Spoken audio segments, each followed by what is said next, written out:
미군 항공모함 시어도 루즈벨트함이 한미일 군사훈련에 참가하기 위해서 부산 작전기지에 입항했던 지난해 6월, 근처 야산에서 해당 행사장을 약 5분 동안 드론으로 촬영하던 중국인 유학생 3명이 경찰에 붙잡혔습니다.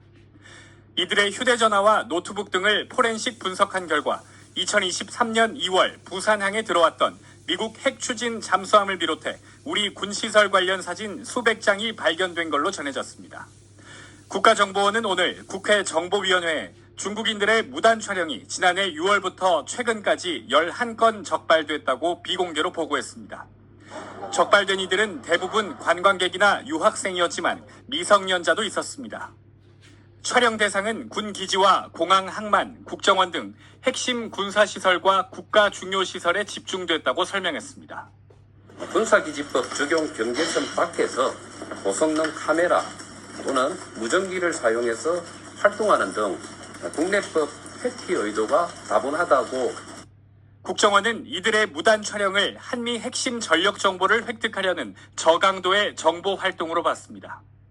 국정원은 또 북한이 2차례에 걸쳐 러시아에 파병한 15,000명의 병력 가운데 사망자 600명 등 4,700명의 사상자가 발생한 걸로 파악했습니다.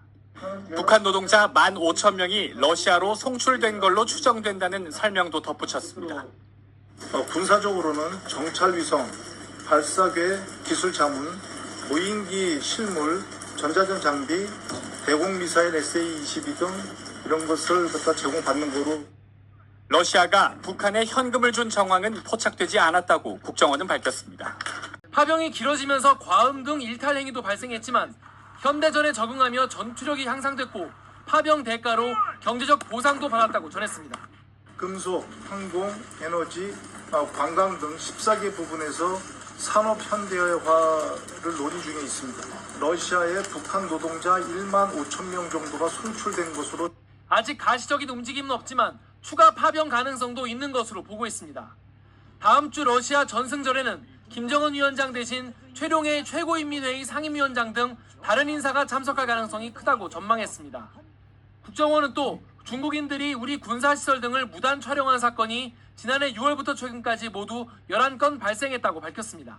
취미 여행 기록용 촬영이라고 주장하고 있지만 한미 핵심 전력 정보를 획득하는 목적의 저강도 정보활동이라고 보고 있으며, 또 이들이 군사기지법 적용 경계선 밖에서 고성능 카메라나 무전기를 활용하는 등 국내법 회피 의도가 다분한 만큼 간첩법을 개정해 그 적용 범위를 넓혀야 한다고 강조했습니다.